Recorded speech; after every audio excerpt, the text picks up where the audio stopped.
Extract from FIONA. The three of us decided to feign sickness and run away from work for the day to go shopping. FIONA acquired stomach cramps, Dahlia developed severe coughing fits, and I became stricken with nauseous migraine and a diarrhea. Don't worry, we all work at different places, so it didn't look in the least suspicious when we all went missing at lunchtime. FIONA was a receptionist at the Mirror Hall Library. Dahlia was a checking counter girl at Westfire's supermarket, and I was a teacher at a kindergarten. I know, rather irresponsible of me to feign a migraine and leave people's children to fend for themselves. But lately, we've been realizing that everyone is dispensable. It was FIONA, whose hobby was collecting old maps, who pulled us into the antique bookstore at the end of Heath Lane.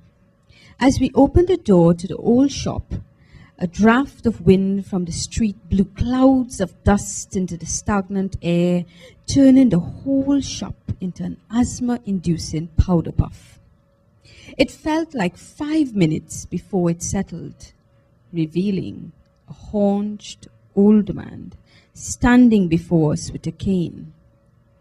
He reminded us of a creature from a Gothic fantasy, short and stumpy, with callous grey skin and yellowing claws protruding from his dirty little fingers.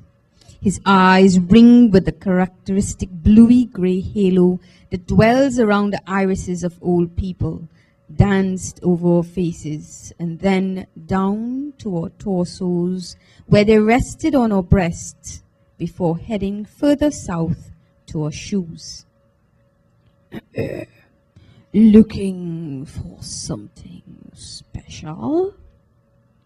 Metallic is perhaps the best adjective I can think of right now to describe his voice, raspy and slow, like two unoiled cogs grinding against each other. None of us had ever heard anything like it. We're just browsing, FIONA said. Browsing for something special? Maybe FIONA picked up an old reddish-brown leather-bound book with nautical tales emblazoned across its spine in gold. The pages were yellow with age and full of so many holes from silverfish that most of the words were missing. Someone's been eating their words, FIONA joked, putting the book back down. The impact of the book upon the book sent dust puffing into her face, but it wasn't enough to make her cough. The old man's eye followed us as we moved around the store, following FIONA, who was like a child lost in a candy store, a dusty, cupboardy candy store. Oh, look, a map book, FIONA exclaimed, picking it up. She turned the pages carefully, respectfully, as though afraid that they would crumble between her fingertips. I collect old maps, she said to the old man, who was hovering a little distance behind us. From where we were, we could smell him, a mixture of camphor and unwashed clothes that were dank with days, maybe weeks, of sweat. Let's get out of here, Dahlia said, who abhorred distasteful smells. Hold on, let's just see where this is, FIONA whispered, clearly absorbed in the map. Between the wrinkles on his face, we could see that the old man appeared fascinated by FIONA's childlike interest in the book. He shuffled closer, so close that the fabric on FIONA's silk blouse ruffled slightly under his wheezing breath.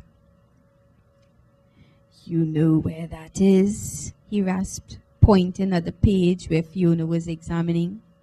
No, I've never heard of this place, FIONA said, straining to read what was written in the curly, antiquated font. Don't have my glasses. Dahlia bent closer. It says the Alopecan jungle.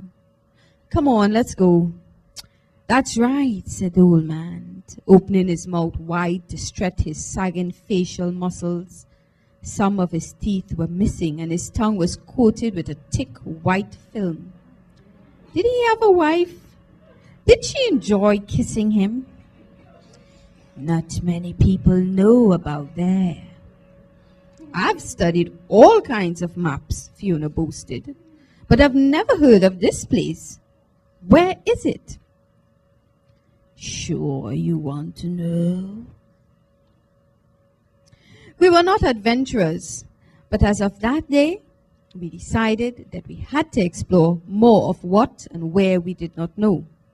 Life is too long not to experience something different before we die. Fiona says it's enough of an adventure trying to survive the traffic, car fumes, industrial gases, and chemicals in our foods. But it's not that kind of adventure we want. We want to be able to write exotic diary entries that will be made into films about our adventures in remote rainforests with quaint natives, diets of bugs with long Latin names, fending off wild primates and catching deadly fever from spider bites.